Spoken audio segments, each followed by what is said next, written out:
Ha dadasi. Nima u? Balon. Nima qilasiz uni? Kerak bo'ladi bu yo'q keldi. Ona? Ha? Dadam qayerda? Bilmayman dadangga. Sinfdoshlarim aytdi, ko'chada baklashga ter yurgan ekanlar. Qilmasizlar unda, hammasi ustimdan kuladi. Dadang musurkash deb. Hayır aytaman. O'zim ham jonima tegdi. Boshing yet. Shu erkak jonima tegdi o'zi to'g'risi.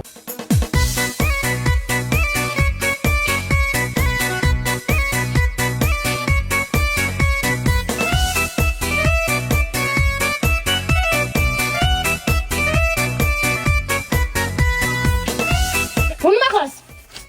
Kerak bo'ladi. Odamgina jonima tegisiz. Siz dastingizdan ko'chada yurib bo'lmay turman. Tushunasiz? Musulga nima qilasiz musullar? Kerak bo'ladi, ishing bo'lmasa xotin, erkaklar ishi aralashma bu.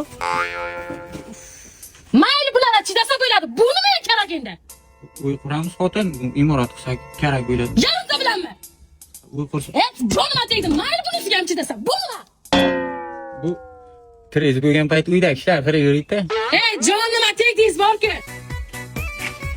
Odamgina. To'xta. Kim bu?